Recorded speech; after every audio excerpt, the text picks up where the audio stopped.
But the issue here is, I mean, they're criticizing you, they're criticizing certain people in Russia who attempted to bring evidence of how do I say it without getting pulled off of YouTube, evidence of very bad behavior by the Ukrainian army in Donbass before 2022 and how a lot of that was rejected. They talk about how the persecution of the Orthodox Church was fake, even though we're now living in 2024 and we've seen now it's been banned. So a lot of things that are being criticized in, it's kind of like a little time capsule, this article. They were, at least initially, brought up by some of these major human rights organizations that you referenced. Now, of course, with 2022, remember, Amnesty was really shut down in April when they tried to talk about some of the things that the Ukrainian army was doing that was not up to their standards, let's put it this way. And so it's really interesting how the things that this Canadian media article is saying are not true are well documented in, by Human Rights Watch, by Amnesty back then, by a number of major organizations, and even Western mainstream media in the first couple of years actually had, it wasn't ideal, but it was much, much more accurate coverage compared to what we see today. So I thought this particular smear campaign against you and some other people in the Canadian media was very, very telling, because if you've been following this topic like me, you know that you can pull up things from these organizations that debunk the claims that are made there. And of course, their claim is that you're the one who is not, you and a number of other people are the ones who are, skewing the information, et cetera, et cetera. How did you feel? Did you feel that the Canadian media went after you because you have this Canadian sort of background, or did you think you just happened to be there because of what you cover? Actually, what happened was independent Canadian media, Maverick Media, had reached out to me in, I think it was May. And so, as I might have said earlier, in 2022, I was back and forth from my home in Moscow Oblast, which I'm renting, I don't own, to the Donbass. And so, as you know, 2022 was an extremely hard year in the Donbass. The center of Donetsk was constantly being bombarded. And I was witness to that. So I was documenting, unfortunately, the scenes of post-bombardment, bodies laying in the streets, etc. And also, you mentioned Human Rights Watch, and they did touch the issue of the Lepestok, the petal mines, but they didn't do it they didn't address that issue in regards to Donetsk. They talked about other areas. So I was actually in Donetsk when the mines were fired in late July. And so the center of the city was littered with these things. And for people who don't know what they are, they're like the size of a cigarette lighter or lipstick or something. They're slightly hooked. They're also called butterfly mines. And they're so tiny that even when I was walking with some other journalists in the area of, well, I mean, it was all over Donetsk, but in the particular area we were at, very central Donetsk, and there were signs pointing at these things and I couldn't see them. And I was like, okay, there should be something there. There's a sign saying there's something and I can't see it. It took my eyes a long time to adjust to the thing that was right in front of me. So these things are exceptionally insidious because they blend in so well with the background, and they're generally not strong enough to render a person lifeless, but they will blow off feet and hands. I don't know now the number. I think it's well over 160 people who've been maimed, 3 killed. And so that's some of the things I was seeing. I was seeing the aftermath of the Ukrainian shelling. I was in a hotel that Ukraine shelled. And at the time the CBC did their little musical piece on me, because, this Justin Ling character, and he had some Tim Squirrel or something like that with one of these fancy institutes with their fancy charts and all that stuff. And they added scary music because I'm a really evil person, and they had to show how evil I am by adding the scary music. So at that point, they did their piece in June. So in May, Maverick had reached out to me. I'm not sure how they came across my name. And they interviewed me about Mirotvorets. And they said, we're really concerned. You're a Canadian journalist. You're on this list. And I said, well, yeah, I've been on it for a few years, whatever. But I mean, it is a serious matter. I'm not trying to shrug it off, but what can you do? But it is a serious matter for people who aren't aware.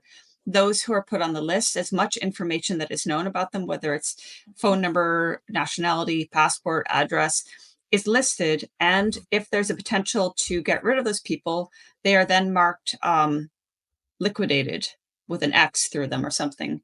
So that's Maverick Media was concerned about this. And they did an interview with me. I spoke about what I've been seeing in Donbass, and Maverick, bless them, ended by saying, "We're really concerned. We're going to reach out to Canadian media." I said, "Did I?" And then a week or so later, I got an email from some CBC producer or whatever. And, you know, this is 2022. I've been smeared by media since 2016, late 2016. So I'm kind of very familiar with their tactics. So when I see the email, I'm like, okay, I know what's going to happen here. So obviously I don't answer the email. I just made fun of it instead, because that's what I do. And I put it on social media. I'm like, okay, they're going to do a smear about me. And they did. But the interesting thing about that, the smear was completely unoriginal. It wasn't only about me. It was about other people who had participated in a panel in Moscow in March about whether Ukraine had committed terrible acts, let's say, in Donbass. And so I talked about my experience in 2019. Other people spoke. The person who organized it, I knew already from Syria. He's a very good researcher, a Russian man. But, you know, we weren't in constant contact, and he certainly wasn't giving me directives. Here, Eva, this is what you need to. In fact, nobody gives me directives. I go there and something happens and I report on it. Maybe I go there with an idea that I want to interview so-and-so, but nobody gives me directives what I need to report on. So that's important to state in any regard of any reporting I've done. And so basically the CBC made it out to look like I was being puppeteered by this man who organized the panel, when in fact he brought together people who could speak about their experiences on Ukraine's actions in the Donbass. But the interesting thing I wanted to say was that in their smears, so they talked about me participating in this panel. It might seem like a minor detail. They said it was in April. It wasn't. It was in March. Maybe, I don't remember, March 11th. They said it was in April. But do you know where they got that information? They got that information from Mirotvorets, the listing on me. Yeah, so Maverick Media contacts them saying, we're concerned about this Canadian journalist. We're worried about her well-being.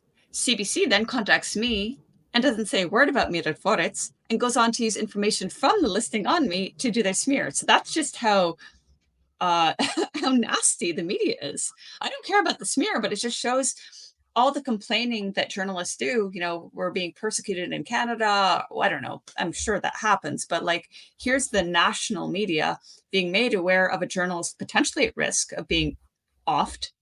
And instead of highlighting that, they go on to create the conditions where I could actually be offed in Canada.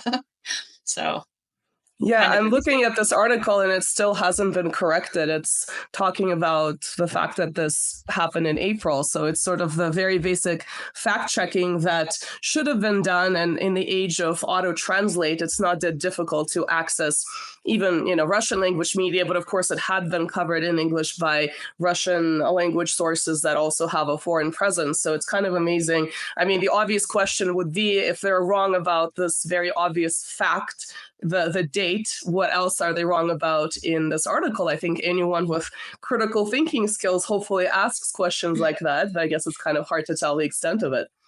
In fact, I'll just add two more points. So one is they either included video footage of me participating in this panel or a screenshot. And that actually, I think it was a screenshot, and it traced back to, I can't remember which Russian website, which publicized the event. So they took the image from the Russian website, which publicized the event, which had the date, March, blah, blah, blah, 2022. And then they went on to do the thing. And the other point was they wanted to portray me as absolutely bonkers, right? So they went through my then existing YouTube. And at that point, so this is June. So I had videos from 2019, from my first visit to the Donbass. I had videos from Mariupol from April. And then I had a lot of videos from Donetsk, from post-Ukrainian attacks on marketplaces and such. The only video that they chose to highlight was one English-speaking woman I encountered at a church in Mariupol during Easter then. So there was an Easter service in this church, and I met this woman just randomly, and she spoke English. I was like, brilliant, because my Russian was pretty non-existent at that point. it's better now. And so I was like, oh, great. So I don't have to add subtitles. Can I interview you? So it wasn't, again, I stress, this wasn't like the Kremlin gave me this woman and said, talk to her. It was a random encounter and she spoke English. I was like, great. So she said something like, we need to get rid of these people. I'm paraphrasing, something like that. We need to get rid of, not kill, but we need to have to stop coexisting with these people who are oppressing us. And I said, she said, these crazy people. I said, who are they? She said, some call them NAZIS, right? And that's the video CBC chose to make me look as though I'm crazy now. As you rightly said, Nina, prior to 2022, you can find Ottawa Citizen, National Post, maybe BBC, even multiple reports from the BBC that are still up and accessible. Yeah, talking about on YouTube, yes, of all places. There's a National Post article talking about Canada meeting with and training these of factions, right? So it's like you said, they try to, like, it's just so easy to refute what they were trying to do. They're trying to make me look crazy. Okay, maybe some people believed it, people with the intelligence of a 5-year-old, maybe, but all these facts are out there. So this is my little tinfoil hat theory, is that they changed the spelling of Kiev to sort of scrub the internet without having to scrub it, because people these days would be Googling Kiev with a Y instead of Kiev with an I, and maybe certain articles would not come up. I know it's like a tinfoil hat level theory, but it is a theory. So, and yeah, looking at the website to address the photograph, there's a video that, I'm not going to click on right now, but the photograph is from the Civic Chamber of the Russian Federation. So that's an legitimate body. And yes, like you're saying, if you're citing it in English, why did you not go through the trouble of very, very, very basic fact checking beyond any kind of political interpretation? It's just really kind of sad.